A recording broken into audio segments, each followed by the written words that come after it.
Vamos a seguir con la serie Mi lucha espiritual. La prédica de hoy pues el título sigue siendo Derribando el dominio de las huestes de maldad. Parte 2, derribando el dominio de las huestes, de los ejércitos del mal. Parte 2. Cuando vamos a ver una película queremos ahí en el cine de repente y aparece el título y aparece parte 2. Rambo 2, ¿se acuerdan? Rocky 3. ¿Y qué? Ni modo que no van a ver la anterior, ¿verdad? Claro que sí hay que hacerlo, mis hermanos. Fíjense, el Señor habla por medio de la predicación, el Señor habla por medio de la iglesia local. A veces en YouTube vemos muchos predicadores, los mismos de casa de oración, ¿verdad? Que nos llenan de gozo, alegría y de sabiduría. Pero siempre así se manifiesta el Señor. Nos habla por la iglesia local. Así que vean los que no pudieron, la parte 1. Si para una película lo hacemos, ¿cuánto más para el consejo de Dios, verdad? A pesar de que aquí esté en este púlpito un hombre muy imperfecto, ¿verdad? Es la doctrina de Dios la que es impartida. Esa es la que nos redarguye, nos edifica, nos hace crecer y nos da todas las vitaminas espirituales para poder seguir luchando esta guerra espiritual, esta batalla encarnizada con las huestes del mal. Vamos a orar.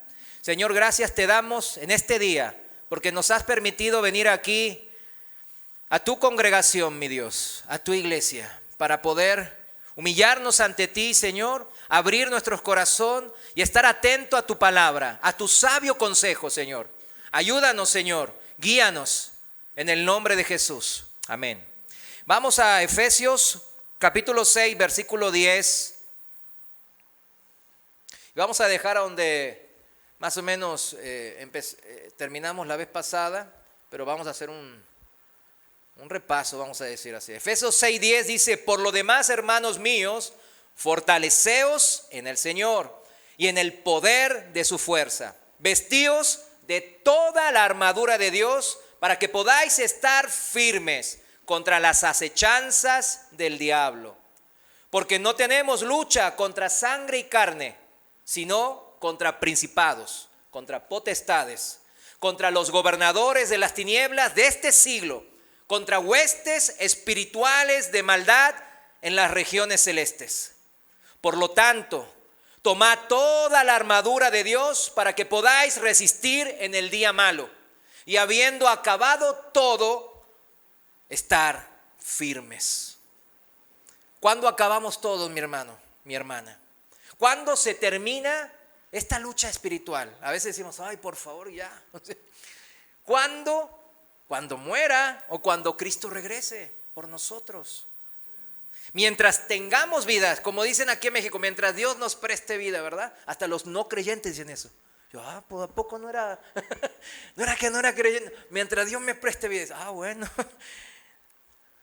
Mientras seamos parte de este cuerpo de Cristo, estaremos en guerra contra el diablo y su ejército de demonios que buscan, ¿qué? ¿Qué buscan? Dijimos, matarnos, pero matarnos eternamente y destruir nuestras vidas y nuestras familias también en ese proceso. Qué feo, ¿verdad? Así como se escucha decimos, ay. Pero fíjese, como en toda guerra, dijimos que está en juego la vida misma. Las guerras no son un juego.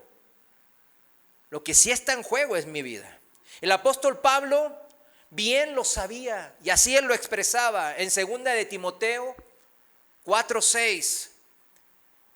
2 de Timoteo 4:6, Reina Valera, él dice así: porque yo ya estoy para ser sacrificado y el tiempo de mi partida está cercano.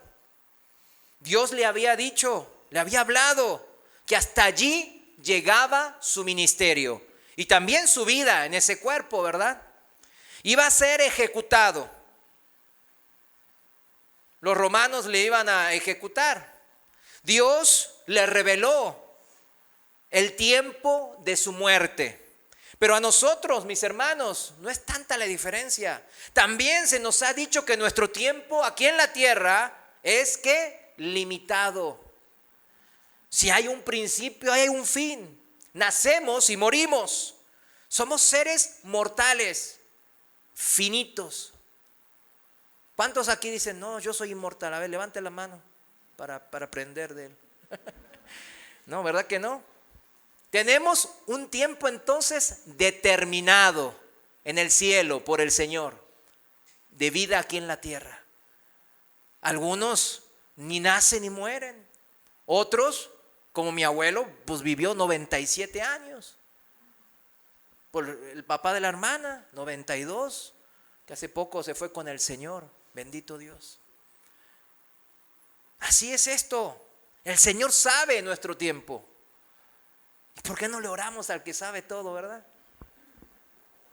Nosotros estamos ahí, no sabemos qué va a pasar, ni siquiera en el minuto que sigue, mis hermanos. Miren, o sea, la única diferencia con lo que el apóstol Pablo recién comentaba en 2 de Timoteo, aquí que nos habló, es que él sí sabía exactamente cuándo y cómo iba a ser. Nosotros no sabemos. Pero tanto el apóstol como nosotros en este momento, ahora, sabemos que vamos a ¿qué? Vamos a morir. El tiempo de mi partida está cercano. Esa debe ser la manera de pensar de cualquier cristiano. ¿O cuántos piensan vivir 1000 o 2000 años? Nadie. Y una vez que realmente entendemos esto, podemos entonces saber la trascendencia e importancia del versículo que le sigue, versículo 7 en 2 de Timoteo 4.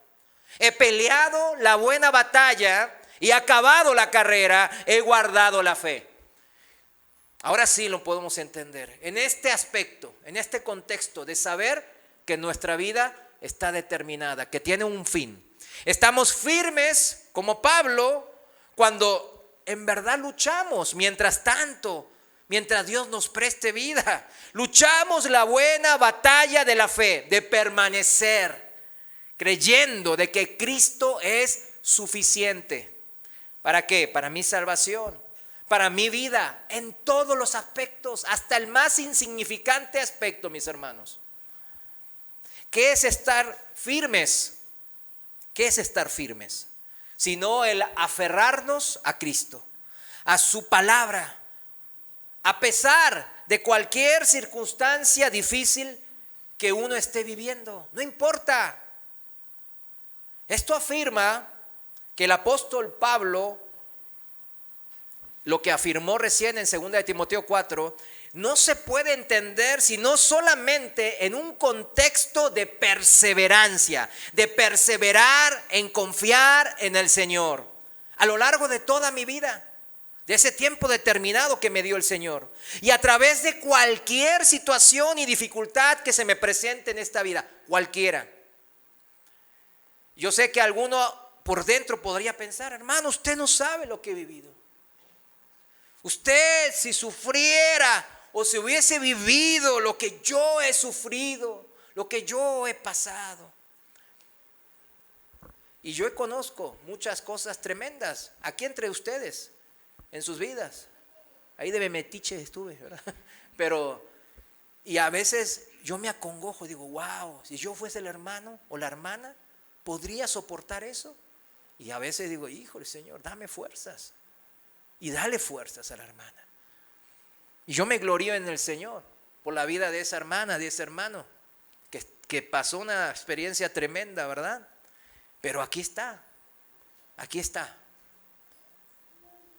Yo no quiero, ni debemos de entrar en una competencia de a ver quién sufrió más la vida, ¿verdad?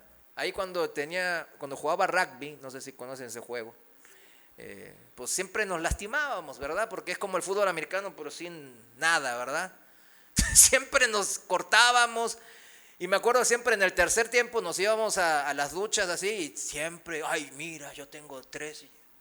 Y alguno aquí, ay, espérame, le digo. Entonces aquí en la espalda, aquí. Y yo también. Y siempre que nos lastimábamos, estábamos, mira, me lastimé. Bien masoquistas. Pero, o sea, no quiero entrar en una competencia, ¿quién sufrió más o qué? Lo único que yo sé y que usted debe de saber es que en Cristo todo lo puedo. Cristo es suficiente. ¿Cuánto habla de ese sufrimiento tan difícil que esa hermana y ese hermano tiene? Pues habla de que el Señor sabe que lo puede resistir, ¿no? Así dice la palabra. En eso hemos confiado. Jesucristo es más que suficiente para cualquier cosa que esta vida me ponga enfrente. De eso sí estoy seguro. ¿Estás seguro de eso, mi hermano? Amén. Me aferraré, ya sea con lágrimas, con llantos, con tristeza, con dolor y hasta con quejas, como el salmista, ¿verdad? Pero me aferraré al Señor. No hay otro lugar. Porque como dijo también el apóstol Pedro al mismo Señor Jesús, ahí en Juan 6:68, ¿qué dijo? Señor, ¿a quién iremos? Tú tienes palabras de vida eterna. Él ya lo sabía. Y todo cristiano ya lo sabemos. ¿Quién quiere volver al estado antiguo? Nadie. Es horrible. El vacío, la soledad que se siente ahí. Entonces, cuando tengamos un problema, una situación difícil, estemos en medio de esta lucha espiritual, porque siempre tiene un contexto espiritual, mis hermanos. Hasta las enfermedades, ya lo estudiamos en las primeras enseñanzas, ¿verdad? Que venían sordos, mudos, ciegos, y eran por el mismo demonio que los influenciaba o lo poseía, que estaba en esa condición física, en esa enfermedad, en esa debilidad. Y ya vimos que tiene un contexto espiritual, y más para los cristianos, mis hermanos. ¿Qué situación difícil atraviesa usted, mi hermano, mi hermana? Entonces, ya lo sabemos. Cuando tenemos esa situación enfrente, cuando estamos en la lucha espiritual, debemos de aferrarnos más al Señor, no alejarnos del Señor. Debemos de seguir la guía, el consejo del Espíritu Santo. ¿A poco me va a decir que no le habla el Espíritu Santo? Si es cristiano estoy hablando, ¿verdad? Debemos de congregarnos todavía más constantemente, porque está escrito, 1 Corintios 1:21, que es por la locura de la predicación que agradó a Dios, ¿qué cosa? Salvarnos, el llenarnos de vida en abundancia. Debemos entonces de humillarnos más y más ante su palabra. ¿Cuánto, mi hermano? Pues más. Aquí abajo, así tirado, más. Escárvele. Si se puede más. Así está la cita, ¿no? Del proverbio que el mismo Señor Jesús cita ahí en Mateo 23:12. En Mateo 23:12 dice: aquellos que se exaltan a sí mismos, que se la creen, vamos, en tiempos de ahora, ¿verdad? ¿Serán qué? Humillados, derrotados. Y los que se humillan a sí mismos serán exaltados por el Señor. Y todo esto tiene que ver con la manera de estar firmes en mi lucha espiritual. Esa es la manera, no hay otra. Porque sin humillación genuina ante Dios, no hay armadura de Dios. Estar firmes es estar humillados. La gente piensa que humillarse, la gente del mundo, ¿verdad? Yo supongo que ningún cristiano. Pero la gente del mundo piensa así, que humillarse es símbolo o significa cobardía, de ser blandos, débiles. Así el mundo lo propone, ¿no? Y lo expone. Esa es la trampa del diablo. Humillarnos ante Dios, mis hermanos, usted lo sabe, yo sé que lo sabe, requiere valentía. Porque hay que confiar en lo que no se ve, en el invisible. Es como tirarse de un avión, ¿verdad? Al tirarse del avión, ¿qué se requiere? Pues valentía, ¿verdad? Se requiere valentía. Claro, dicen, no, me tiro sin paracaídas. No, pues eso no es valentía, eso es locura, ¿verdad? O sea, no, eso ya es otra cosa, ¿verdad? Como un famoso predicador de allá de Estados Unidos, ¿verdad? Que algunos conocen, siempre saca esta analogía, ¿verdad? Que Cristo es como mi paracaídas. Me aferro a mi paracaídas cuando me tiro del avión, dice. Claro, aunque me tire con paracaídas, ¿qué requiere? Valor, porque confiamos en ese paracaídas. Y cuando estoy en el momento de tirarme, pues sí se requiere de valor. ¿Quién se tiró por un bungee? Eso, ¿saben los que se tiran así? Nadie, ¿verdad? O sea, ¿alguien se tiró? Yo me estuve a punto de tirar. Mira, una hermana dice que sí. Peor. Bueno, la hermana entonces sabe bien que se requiere, ¿qué? Mucho valor. Yo me quise tirar por un bungee. Cuando estaba ahí arriba, dije, no, pues ¿para qué? El tipo me aseguró acá, me puso como 4,000 broches de hierro y me dio palabras de valentía. Y dice, no, sí. Y mira, vas a quedar mal antes de todos. Y digo, no, ¿qué me importa quedar mal? Le digo, ya me bajo. Yo me bajo, dije. Y ya, por eso yo sé, aunque no me tiré, que se requiere de valentía. Otro se tiró, ¿verdad? Pero yo no pude. No pude, cuando vi así dije, no le entro. Es el valor de saber que solo Cristo, solo en Él encuentro un verdadero valor a mi vida, un significado real a mi vida. Valientes de Dios somos por eso. Y es por eso que cuando los cristianos, ¿verdad? Nos sentimos deprimidos, sí, agobiados por problemas también, situaciones difíciles que atravesamos, nos pueden hacer amargar, entristecer bastante, sí, claro. Hasta piensan de repente que no hay salida, no le ves salida a una de las cosas. ¿Le ha pasado eso? Pues claro. Ya, a veces que no quiere uno seguir adelante también, ¿verdad? Pero el cristiano, recordamos que en la lucha espiritual se lucha, ¿por qué? Porque estoy vivo. Los muertos no luchan. Porque tengo vida en el espíritu, puedo luchar esa lucha. No soy del mundo, los del mundo pues no luchan, nomás se dejan y viven en pecados. Recordamos como cristianos que estamos en ese campo de batalla porque somos hijos de Dios. Es importante saber eso. Y recordamos principalmente que no estamos solos, al contrario, Dios está junto a usted, junto a mí, y es con su poder, con su armadura, que podemos ser capaces de luchar esta lucha espiritual. Somos capaces de presentar batalla. ¿O ya se la creyó que usted aguantó todos estos años por sus propias fuerzas? Claro que no. Esa es la mentira del enemigo, del diablo. El engaño de las huestes de Satanás para que uno se enorgullezca. Porque él sabe que la soberbia nos va a hacer caer y tropezar. Que con la soberbia y el orgullo, la armadura de Dios no tiene significado. Él lo sabe mejor que nadie. Y más vale que como cristianos nosotros también lo sepamos. Pero muchos cristianos no lo saben. Si vamos a la cita que ya leímos del Señor, que el Señor cita en Mateo 23, ahí es el Proverbios 29, 23. Lo encontré en la Reina Valera 2020. Fíjese, unos hermanos en la pandemia se dedicaron a traducir de vuelta a la Reina Valera. Me apareció esa traducción. Dice así el Proverbios 29, 23 que cita el Señor. La soberbia del hombre le acarrea humillación, pero al humilde de espíritu lo sustenta la honra.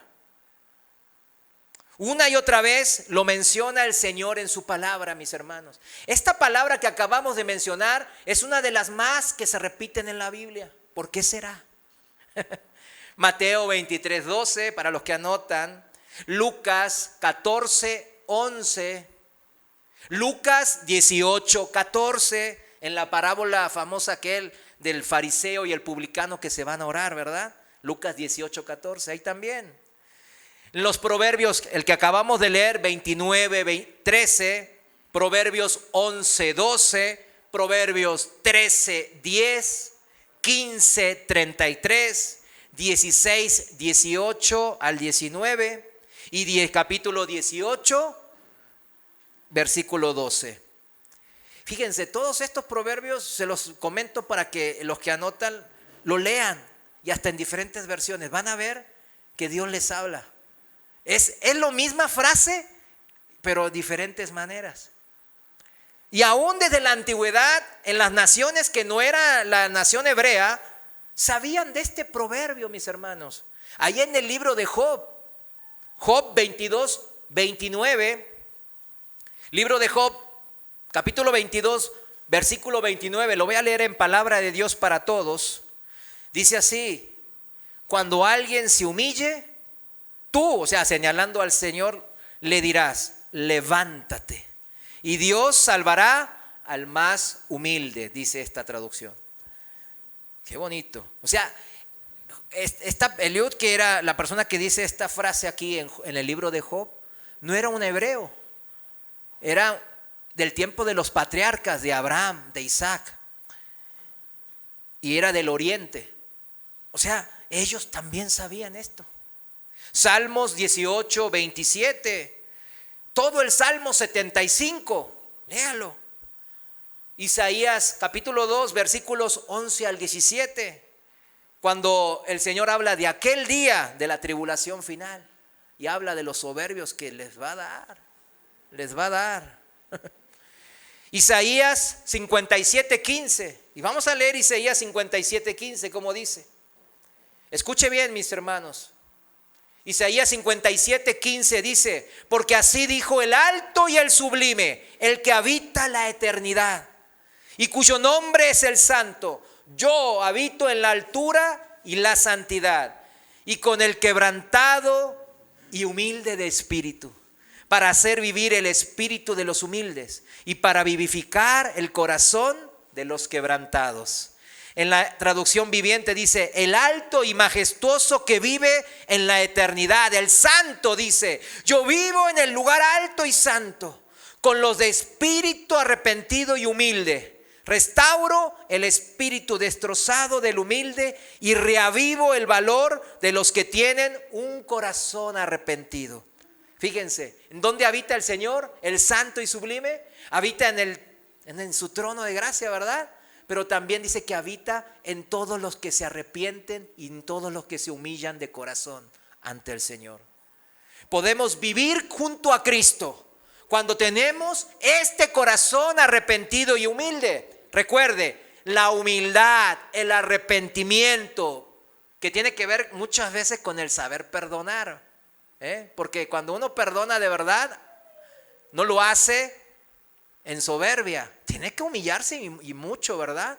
Ante el Señor, porque sabe lo que el Señor le perdonó. Entonces, esto de la humildad, del arrepentimiento, no se trata, como a veces ya salen algunos predicadores, no se trata de ser súper espiritual o sentimental. No tiene nada que ver con los sentimientos, nada que ver, no. Es darnos cuenta de lo que en realidad nos conviene hacer. No tiene que ver con sentimientos, tiene que ver con hacer la voluntad de Dios. Por eso la palabra de Dios, la Biblia, nos vivifica, porque Dios nos habla. Su aliento de vida llega a nosotros. Y nosotros somos cada uno de los que hemos creído, los que tenemos que tomar la decisión de seguirla o no, de obedecerla o rebelarme, de seguir la guía de Dios. Esto es arrepentirme, humillarme ante el alto y sublime, el santo que habita en la eternidad. Y si quiero y anhelo estar en esa eternidad junto al Padre Celestial, ¿cuántos quieren ir al cielo? ¿Cuántos quieren estar junto al Padre? ¿Verdad? Amén. Yo supongo que todos, ¿verdad? Hasta en la calle cuando evangelizamos, ¿sí o no? ¿Usted quiere ir al cielo? Pues sí. Pues sí quiero.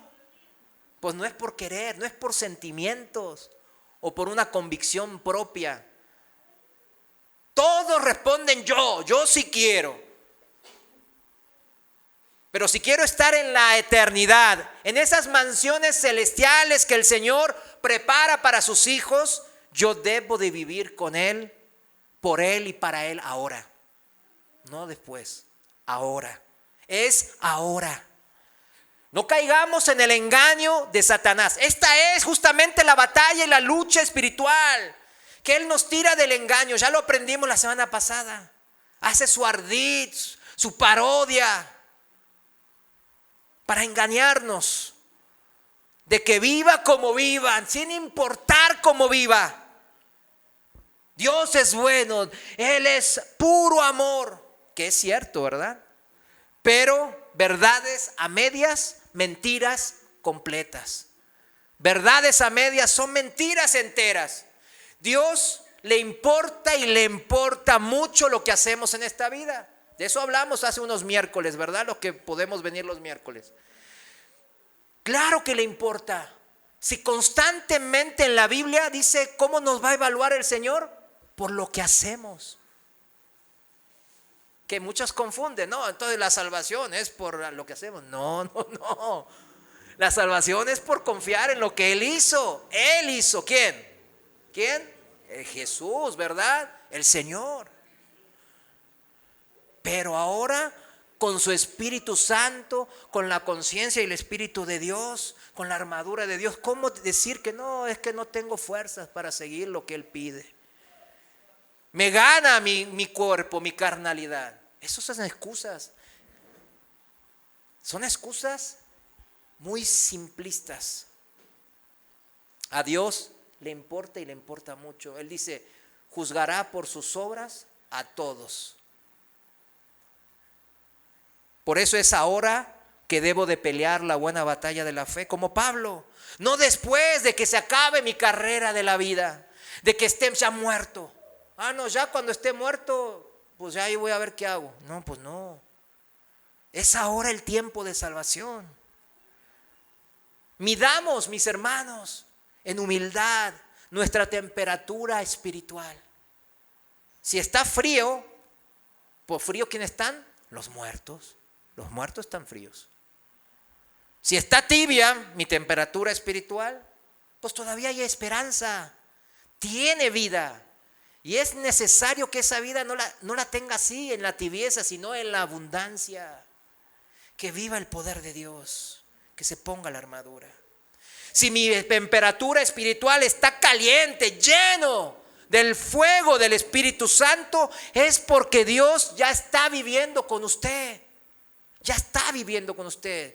¿Cómo puede ser que el Señor viva adentro suyo y ese fuego usted no lo sienta? Como leímos recién en Isaías 57:15. Hermano, esto no nos tiene que desanimar. Ay, esto me duele, hermano. Me siento que, pues, ¿quién le habló de mi vida? Hasta hace que me deprime. No, ya no vuelvo más a la iglesia. Ya no, hermano. No, al contrario, no, yo le diría, no, mi hermano y mi hermana. Si se sienta así, esto es para despertarlo del letargo espiritual, para sacarlo del engaño del Satanás. Fíjese, si usted está en el campo de batalla, usted es soldado y ahí está en el campo de batalla, le tiran un gas, ¿vio? Un gas adormecedor y ahí se cae. O una bomba y queda ahí desmayado, ¿verdad? En medio de la batalla, ¿no? En el fragor de la batalla. Y otro compañero de usted, del mismo batallón, lo ve, lo encuentra y le dice, ay, qué bonito está durmiendo mi compañero. No lo despierte, no vaya a ser que se enoje. Está durmiendo como un angelito, hombre. Déjenlo ahí, no lo molesten. ¿Está haciendo bien ese compañero de armas? Claro que no. Mejor dejarlo ahí durmiendo en medio de las balas y las bombas enemigas. ¿Verdad que no? Claro que no. Hay que despertarlo, sacudirle, agitarle. Oye, despiértate. Y hasta cachetazos en el sentido espiritual, ¿eh? No vaya usted, ay, me dijo, no. Hasta cachetazos espirituales, despiértate. Despierta, compañero. ¿Por qué? Porque así como está, va a morir. Es obvio verlo en lo natural, ¿verdad? Pero en lo espiritual, a veces tenemos nuestros ojos espirituales tan cerrados, tan viscos, Y no vemos que estamos directo camino a eso también. Ahora es el momento de sacudir al compañero o sacudirme y levantarme en el poder de Dios. Y ahora yo cito al apóstol Pablo en el libro de los Hechos, Hechos capítulo 20, 26. Y esto me gustaría que todos lo podamos decir en aquel día. Dice así el apóstol Pablo, se estaba despidiendo de toda la gente porque ya sabía que tenía que ir a Jerusalén a sufrirla. Hechos 20, 26 dice, por tanto, dice el apóstol Pablo, yo os protesto en el día de hoy que estoy limpio de la sangre de todos, porque no he rehuido anunciaros todo el consejo de Dios. Wow, es algo que nos desafía, ¿verdad? ¿Podremos decir esto alguna vez frente al Señor? ¿O frente a nuestros compañeros de armas? Nunca voy a escapar yo de predicar todo el consejo de Dios que Él pone sin dudas en mi corazón. Y oro y espero que ustedes lo hagan también para que jamás nos desviemos de su sana doctrina. Su palabra tal cual, así como Él quiso enseñárnosla, revelárnosla. Que es el Dios que pone en este púlpito a humildes servidores, ¿no? Para que hablen su palabra y tomen su consejo. ¿Por qué pondrá gente humilde aquí? O gente que le podemos ver defectos o X o Y. ¿Por qué piensa? Porque al humilde Dios lo enaltece. Y nos cuesta muchas veces en nuestra soberbia humillarnos cuando vemos a un hermano. Pues él, ¿quién se cree? Entonces, no me nace. Pues son palabras de hombre. Cuidado con ese tipo de pensamientos, mis hermanos. Hay que tener cuidado. Y ahora, mis hermanos, que estamos todos más humildes, más llenos del Espíritu de Dios, es necesario que tengamos puesta entonces toda la armadura de Dios. Ahí nos quedamos en la primera parte, porque solo con esta armadura voy a poder presentar batalla contra los ejércitos de Satanás. En esta lucha que día a día hay que hacerla. Así de importante es vestirnos de toda la armadura de Dios. No es algo menor, secundario, que podamos despreciar o decir, bueno, está bien, pues sí, lo tenemos en un segundo lugar. No, es algo que debemos de tener en el primer lugar, en nuestra lista. Espérame, ¿tengo toda la armadura de Dios? ¿Estoy bien armado para que no me maten en la guerra? Pues voy a andar ahí. Pues es importante. Las batallas espirituales están para pelearlas. No se puede escapar de ellas. Solo se puede vencer o ser vencido. No hay de otra. Recordemos que las ovejas que tienen vida eterna, nadie las arrebatará de las manos del Señor. ¿Por qué? Porque son las que oyen la voz de Dios y la siguen, dice la palabra de Dios. No es porque nomás estamos así, esperamos que el Señor me levante con sus ángeles celestiales y ya yo y ando caminando así, veo en esta vida. Eso no es bíblico. Son los que oyen la palabra de Dios y la siguen, los que permanecen en la mano y nadie las arrebatará de su mano, dice el Señor. Ahí en Juan 10, 28 es la cita. Y la que todo el mundo se olvida es justo el versículo anterior, versículo 27, ¿verdad? Ese no, pues no. No, el 28 sí, ¿no? Nadie me arrebatará de las manos del Señor. Sí. 27. Remítase al contexto anterior. Los que oyen su voz y la siguen. Seguir es obedecer. Ahora, si continuamos el pasaje principal de hoy, oigamos al Señor y sigamos sus instrucciones. Efesios 6:14. Ahora empieza el apóstol Pablo a detallarnos cómo debemos de armarnos y defendernos. Dice así el apóstol Pablo en Efesios 6:14. Estad pues firmes, ¿está bien? Ceñidos vuestros lomos con la verdad y vestidos con la coraza de justicia y calzados los pies con el apresto del evangelio de paz. Sobre todo, tomad el escudo de la fe con que podáis apagar todos los dardos de fuego del maligno, todos. Y tomad el yelmo de la salvación y la espada del Espíritu, que es la palabra de Dios. Vayamos armamento por armamento. 14. Estad pues firmes, ceñidos vuestros lomos en la verdad y vestidos con la coraza de justicia. En la traducción viviente dice, miren cómo dice aquí en esta traducción viviente. Dice, defiendan su posición. Subrayo eso. Defiendan su posición. Poniéndose ¿qué? El cinturón de la verdad y la coraza de la justicia de Dios. El cinto de la verdad. Los cintos y los cinturones, ¿qué función cumple, mis hermanos? ¿Qué función cumple? De mantener todo en su lugar. La ropa, la armadura, ¿en dónde? En su lugar. Por eso esta traducción me gusta que dice, defiendan su posición, en su lugar. ¿Cuál es el lugar nuestro? En el campo de batalla. No hay retroceder, no hay como esquivar, hay que pelear. Andar en la verdad, dice. Andar en la verdad es sinónimo de andar en Cristo. Y es la única manera de sostener mi vida en todos los aspectos. Todos. No hay mentiras blancas o verdades a medias o necesidad de mentir o de engañar para salir adelante. Sí. Yo lo he utilizado eso, para salir adelante. Yo cuando estaba pues ahí trabajando, pues no, pues ¿cómo ve ese producto? No, está muy bueno.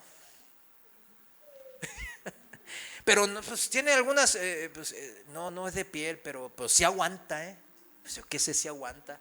Nomás pues nadie vende pan duro, ¿verdad? Dicen. Pero es así como somos, ¿verdad? No es necesidad de engañar, hay que confiar en el Señor. Mire, yo no sé si dure o no, pero es un buen producto, lo hice con todo mi esfuerzo y ese es el precio. Y el Señor ya va a saber qué hacer, ¿verdad que sí? ¿Verdad que sí? El Señor está al pendiente, dice el salmista, hasta de los más íntimos detalles nuestros. Mi amado hermano y hermana, el Señor nos dice, deja de mentir. Punto y aparte. No formes mentiras, medias verdades, medias mentiras, que al fin y al cabo son todos grados de excusas, de pretextos, hasta citando citas bíblicas, fuera de contexto, claro, solo para tener el pretexto de decir, hago la voluntad de Dios, pero estoy haciendo mi voluntad, porque no confío en el Señor. Yo muchos años, pues así, exageraba, ¿verdad? Mentiras a medias, decía. Verdades a medias, ¿verdad? Que exaltaba, exageraba mi producto. Y alguno que es vendedor aquí se puede preguntar, pues hermano, entonces ¿cómo vamos a vender? Pues confiando en el Señor, diciendo verdad, siendo honestos, que vean que somos diferentes. La coraza de justicia. Hacer justicia, mis hermanos. Como leímos el otro día, ¿se acuerdan? En Miqueas 6:8, Dios pide al hombre que, ¿cuántas cosas? Solamente 3 cosas. El Señor siempre lo simplifica, ¿verdad? Y la primera es que hagamos justicia.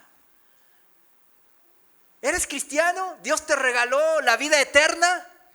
Pues haz justicia, haz las obras de Dios. Y esta coraza de justicia, generalmente las corazas en el sentido natural, ¿qué están protegiendo? Nuestros órganos más vitales. Entre ellos, ¿el qué? El corazón. ¿Vieron los chalecos antibalas? Que siempre nomás protegen de acá a acá, pues protegen los órganos más vitales. ¿Y el más vital cuál es? El corazón. Andar en la justicia de Dios o haciendo justicia es proteger nuestra alma al fin y al cabo. Hacemos buenas obras porque Dios así nos exige, ¿verdad? No por salvación, sino por gusto, porque queremos agradarle, porque queremos seguirle, queremos obedecerle. Queremos que otros también vean la bendición de Dios. Pero eso mismo que hacemos, mis hermanos, al primero que protegemos, dice la palabra aquí, que es a mi corazón, a mi alma. Como todo soldado de infantería hace antes de partir, mis hermanos, al campo de batalla, esa justicia hay que ejercitarla. Hay que entrenarse para ir a la guerra, ¿sí o no? Hay que entrenarse. Por eso en el mundo los ejércitos, aquí tenemos el campo, la base aérea, ¿verdad? Y ahí están los soldados entrenándose. Bueno, por ahí los ven que están ahí, sí, pero no, pero generalmente están entrenándose. Hay un entrenamiento físico, metodológico, programado, para que ellos sean buenos soldados, buenos guerreros. Sin condición física y sin, ¿cómo? Ay, pues, ¿cómo se le, pues, que pica esta arma? ¿Cómo es? A ver, y la mira, no, pues no. Se necesita una capacitación para ir a la guerra y no morir en el intento, ¿no? Antes de ir a la guerra, ¿verdad? Hacer justicia justamente es eso, ejercitarnos. ¿Para qué? Para preservar mi corazón, mis hermanos. Hay que hacerlo. 15. Y calzado los pies con el apresto del evangelio de la paz. Claro, tiene que ver con lo que recién dijimos, ¿verdad? Con poner en práctica, ¿verdad? Pero donde quiera que vayamos, ¿qué hay que hacer? Hay que hablar la palabra de Dios.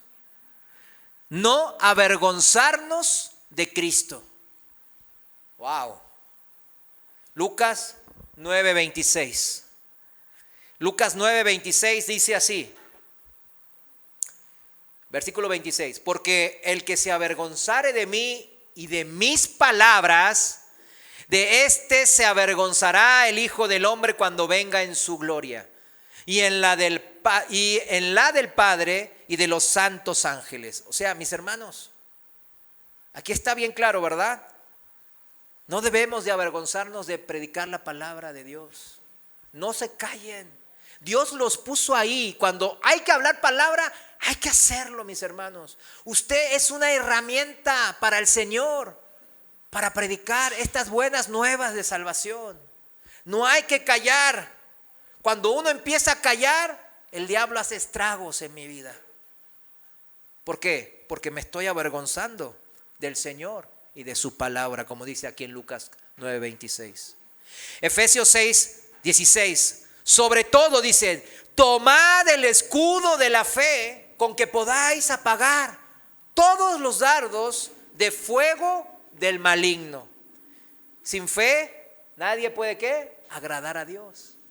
Sin fe, nadie puede agradar a Dios. Mi escudo me va a proteger de todos los ataques del maligno. ¿De cuántos? De todos. De cualquier situación y dificultad, cosa tremenda que usted está viviendo o haya vivido. De todos los ataques del maligno. Nomás viendo el ejemplo del libro de Job, ¿verdad? ¿Sí se acuerdan de Job? ¿Cómo la sufrió? Es increíble, ¿verdad? Ese es el escudo que nos protege. ¿A qué le protegió a Job? Su escudo de la fe. Recordemos lo visto en la primera parte. ¿Cuáles eran las armas del enemigo? La parodia, o sea, burlarse. El ardid, la artimaña y el engaño. Esas son las principales armas del diablo y sus demonios. Todas apuntan ¿a qué? A burlarse de Dios, mentir habilidosamente, para que maliciosa o malintencionadamente, ¿qué significa? Con mala intención. O sea, que la mala intención quiere destruir nuestras vidas. Que malintencionadamente hacernos creer algo que no es cierto, que no es verdad. Eso es lo que el diablo quiere hacer a nosotros. Hacernos creer algo que es cierto, pero no es verdad. Por eso necesitamos el escudo de la fe, para no creer en algo que no es verdad. ¿Cuántos quieren creer en algo que no es verdad? ¿Verdad que no? Últimamente está muy de moda. Allá en mi país, se llama voice phishing en inglés, ¿verdad? O sea que nomás nos llaman. Oye, soy del banco Banamex, City Banamex, su cuenta está bloqueada porque han intentado hacer no sé qué cosas. O se ha ganado un premio, soy del banco de Bancomer y se ha ganado un premio, un viaje, necesita poner en la clave, entrar ahora. Si quiere yo entro por usted y páseme su clave. Y bye. Y aquí varios decían, gloria a Dios que no tengo un centavo. El Señor es bueno, dice. Fíjese, me pasó hace poco con mi esposa. Así todo que yo hablamos de estas cosas, porque en Corea está tremendo ese tema, ¿eh? Todos los ahorros de la vida le han quitado y un montón de tragedias tremendas, ¿verdad? Y lo hablaba con ella y un día cayó en la trampa. Pero luego recordó lo que hablábamos y cosas así. Y llamó a Banamex directo y dijo, bloqueé mi cuenta y no sé qué. Y justo lo bloqueó. Y yo, qué bien. ¿Cuánto tienes en tu cuenta? 2,000 pesos. Bueno.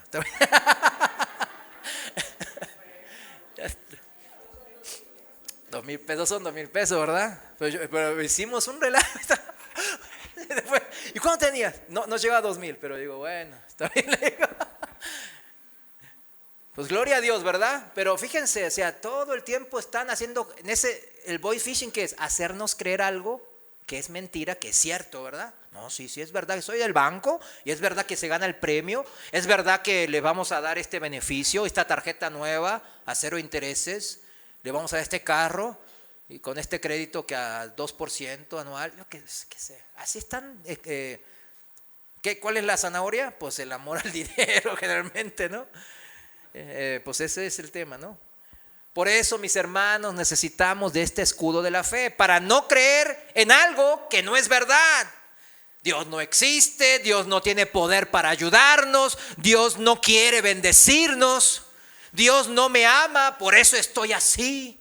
Dios no cumple sus promesas. Qué tremendo, ¿no? Son cosas que aquí están, ¿verdad que sí? De repente vienen pensamientos.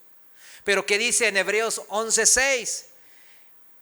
¿Qué es la fe? Que debemos de creer que Él existe, que Dios existe y que Él recompensa a los que lo buscan con sinceridad, con genuinidad de corazón. O sea, Él los recompensa, o sea, que Él cumple su palabra. Lo que promete, Él lo hace. Eso es verdad. 17. Y tomad el yelmo de la salvación y la espada del Espíritu, que es la palabra de Dios. Cuando el apóstol Pablo estaba hablando de toda esta armadura, estaba pensando en qué soldado. No el de moderno, obviamente. El soldado romano. O sea, el yelmo vean el yelmo así que protege, ¿verdad? Y la espada del Espíritu, que es la palabra de Dios. El yelmo de la salvación. El diablo, fíjense, muchas veces va a atacarnos directamente a la mente. Recién lo dijimos, ¿no? A nuestros pensamientos. ¿Cuántas veces les pasó, mis hermanos, que estamos orando y estamos entrando en una intimidad, en una comunión con el Señor y de repente viene un pensamiento? El hermano te ofendió por esto. Tu esposa no te quiere. Tu hijo te desprecia. Cosas así vienen. Te vas a enfermar y morir. Cosas vienen. El diablo utiliza el miedo, la mentira, el engaño, ¿no? Como recién dijimos. El ataque más común del diablo es hacernos dudar de nuestra salvación. ¿Verdad que sí? Siempre está ahí tratando. ¿Qué dice la palabra en 1 de Juan 5:13? 1 de Juan 5:13, lo voy a leer en la traducción viviente. Dice así el apóstol Juan: les he escrito estas cosas a ustedes que creen en el nombre del Hijo de Dios, para que sepan que tienen vida eterna. A los que creen que hay vida eterna. Es las dos caras de una misma moneda. Si crees, tienes vida eterna. Así de simple. El problema que creer a veces lo interpretan, como dijimos, muchos cristianos ahora, como un punto en la vida de un cristiano. Ay, me convertí hace 20 años. Vi eso y esto y lo otro y ya fui cristiano. No. Es un, ¿qué? Dijimos aquí que es un continuo. La fe es un continuo. No es que me ponga la armadura y después la ponga y la cuelgue y diga, ya me jubilé, ya soy veterano.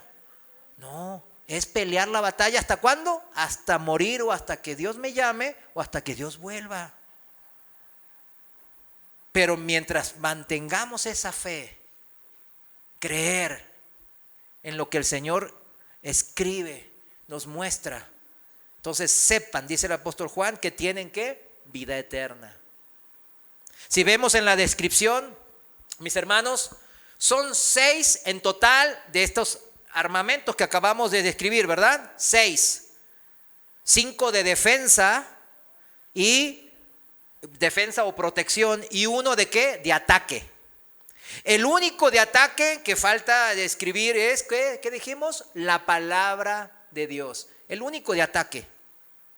Jesús nos mostró el camino al ser tentado por Satanás, ¿verdad? Y Jesús atacó, pasó al ataque. Cuando dijo, escrito está también, le dio un sablazo el Señor al diablo. ¿Y el diablo qué hizo? Huyó, se alejó de él para ver otra oportunidad, ¿verdad? Porque él está al acecho, dice la palabra recién. Y el simbolismo de comparar la palabra de Dios con una espada es porque es un elemento ¿de qué? De ataque, de movimiento, de acción. Toda palabra de Dios que escuchamos, entonces se debe llevar ¿a qué? A la acción. De nada sirve una espada guardada en su funda. ¿Usted le va a hacer daño al enemigo con una espada guardada en la funda? No. La tiene que desenfundar y atacar. Mateo 7:24. Vayamos a Mateo 7:24 para ir cerrando el mensaje. Mateo 7:24 al 27. Así dice el Señor. Fíjense de esto, de usar la palabra de Dios para atacar, para usarla. Cualquiera pues que me oye estas palabras, y subráyelo, ¿qué dice? Y las hace. Le compararé a un hombre prudente que edificó su casa sobre la roca. Descendió lluvia y vinieron ríos y soplaron vientos y la golpearon contra aquella casa, y no cayó porque estaba fundada sobre la roca. Pero cualquiera que me oye estas palabras y ahora sí no las hace, les compararé a un hombre insensato que edificó su casa sobre la arena, y descendió lluvia y vinieron ríos y soplaron vientos. Que todo esto significa las dificultades y los problemas que todo cristiano pasamos. Y dieron con ímpetu contra aquella casa, que es nuestra vida y nuestra familia. Y cayó y fue grande su ruina. Qué feo, ¿verdad? No lo digo yo, lo dice el Señor. Y lo dice con amor, mis hermanos. Como aquel amor de despertar al soldado a cachetazos. Despiértate, vámonos, que nos van a matar. Por eso dice el Señor en Lucas 11:28. Ahí busque Lucas, el Evangelio de Lucas, capítulo 11, versículo 28. El Señor dijo, antes, bienaventurados los que oyen la palabra de Dios y la guardan. Fíjense, acá hay una bendición directa del Señor Jesús para los que oyen la palabra y la hacemos. No es para los que nomás la oyen, es para los que oyen y agarran la espada de la palabra y a sablazos. ¿Está bien? No vayan a comprar una espada de verdad,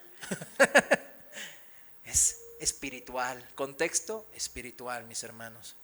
En la NTV dice así, dijo el Señor Jesús, pero aún más bendito. ¿Cuántos quieren ser benditos de Dios? Bendito es todo el que escucha la palabra de Dios y la pone en práctica. Wow. ¿Cuántos estamos escuchando ahora la palabra de Dios? Amén. ¿Y cuántos vamos a guardarla? Esto no significa literalmente guardar la espada, no la guarde, sino significa obedecerla, ponerla en práctica, como dice la traducción viviente, ¿no? Por último, dijimos, mis hermanos, que eran ¿cuántos elementos? 6, 5 de protección y defensa y 1 de ataque, la palabra de Dios. Pero en la Biblia, ustedes saben que el número 7 da un significado de compleción, ¿verdad? De completar algo, ¿verdad? La creación, ¿cuántos? Pues se hizo en 6 y en el séptimo, ¿qué hizo el Señor? Descansó. 7 años de trabajo tuvo por cada una de sus esposas, por Raquel y Lea, ¿no? Jacob. 7 años de abundancia y 7 años de hambruna, cerraron ciclos económicos ahí en el Egipto de José. 7 años de tribulación final de los últimos tiempos, ¿verdad? Cierra un ciclo de vida, de historia de la humanidad. Ciclo de trabajo y de deuda en la Biblia, ¿cómo se llama? Se llama Shemitah, que es 7 años también.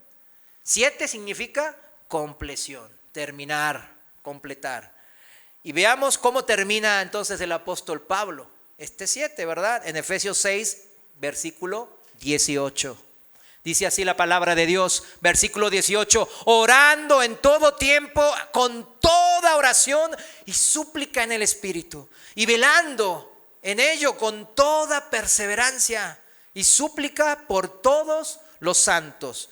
En la traducción viviente dice, oren en el Espíritu en todo momento y en toda ocasión.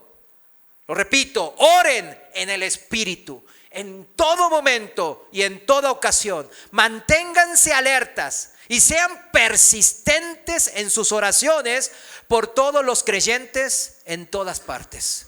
La oración es un arma poderosa en lo espiritual. Si recién vimos las 6 armas, las 6 armamentos, ¿verdad? De defensa y la de ataque, ¿verdad? Era para un soldado de infantería, pero el soldado de infantería llamaba así al ejército. ¿Vieron? En la Segunda Guerra Mundial pasan muchos de esos documentales, ¿verdad? Que llaman y dan las coordenadas.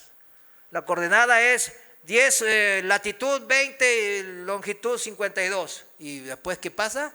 Y en el ataque de misiles, ¿verdad? O el bombardeo de los aviones en esa latitud allá. De eso se tratan las oraciones, mis hermanos. Es misiles teledirigidos. Yo estoy un soldado ahí con mi, digamos ahora modernizar, ¿verdad? Con mi arma acá, mi rifle. Y estoy con mi equipo todo, con mi casco y mi rifle. Pero tengo esa manera de poder llamar al comando central.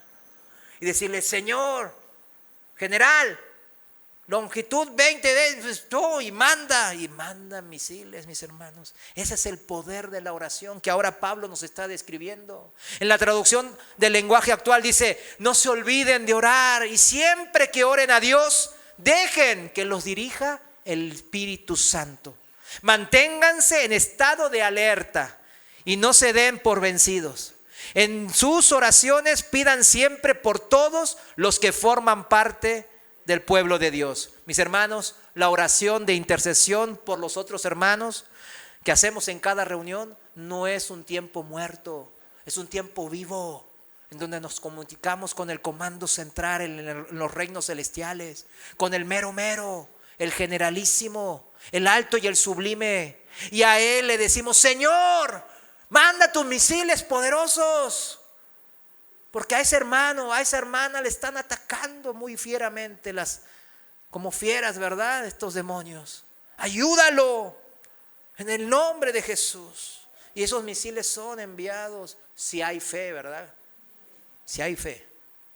Es un tiempo, mis hermanos, el interceder por otros importante, donde el Espíritu Santo se manifiesta y debe guiarnos y dirigirnos. Y cuando el Espíritu de Dios se manifiesta, entonces hay poder de Dios en nuestras oraciones. Y algunos siempre puede pensar y hablar del poder de Dios de las oraciones, ¿verdad? Cuando oramos, dice, ¿y por qué no se cumplen nuestras peticiones, verdad? ¿Por qué no se cumplen mis peticiones? Primeramente debemos de tener en cuenta, mis hermanos, y con esto quiero cerrar, que la voluntad de Dios está ¿por qué? Pues por sobre la nuestra. Es algo que lo entendemos, ¿no? En el espíritu, en nuestra alma, ¿verdad? Lo entendemos, ¿sí o no lo entendemos? Todo lo entendemos. Pero ¿cómo cuesta en nuestra carne, verdad? Realmente entenderlo, ¿verdad? Debemos de alinearnos, mis hermanos, porque Él quiere lo bueno para nosotros. Recién nos bendijo, dijo, bienaventurados, grandemente bendecidos todos los que escuchan mi palabra y la hacen. ¡Wow! Pero muchas veces pedimos pensando que algo es bueno para mi vida, para mi familia, pero no es así. O es bueno, pero no es el tiempo oportuno. Pero cuando más ande con el Señor, cuando el Señor viva y se manifieste en mi vida, más lo voy a conocer y más voy a conocer entonces su voluntad. Voy a alinearme mejor. Recordemos siempre algo muy importante. En Proverbios 28:9 dice así: Dios detesta la oración del que no hace caso de la ley. Proverbios 28:9, en la traducción viviente lo estoy leyendo.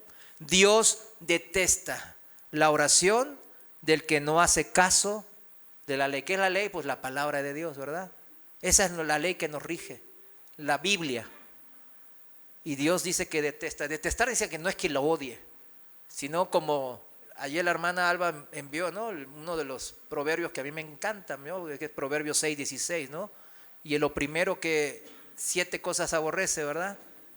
No es que aborrece de que lo odio a esa gente, no. Aborrece es esa situación de soberbia, ¿no? El primero, ¿no? La soberbia es lo primero que aborrece. Y Dios detesta la oración del que no hace caso, del que no practica, del que no obedece lo que Él dice. Póngalo en su corazón y vamos a orar. Señor, gracias te damos, mi Dios, porque tú en tu palabra nos vivificas. Por medio de tu palabra y de tu Santo Espíritu que nos guía y nos hace entender esta tu palabra santa, nos va llevando en esta vida, en esta lucha espiritual que tenemos constantemente con las huestes del enemigo, del diablo.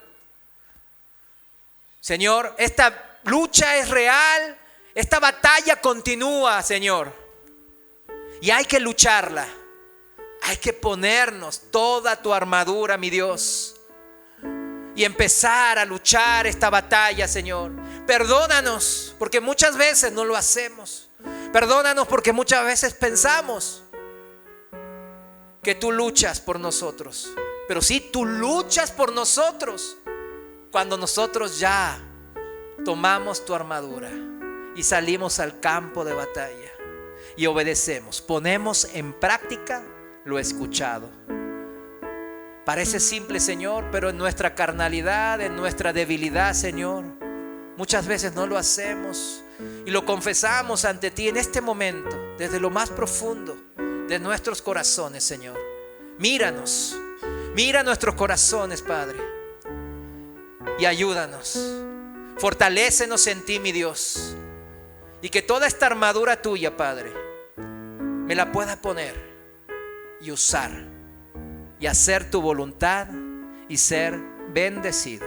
En el nombre de Jesús, mi Señor. Amén.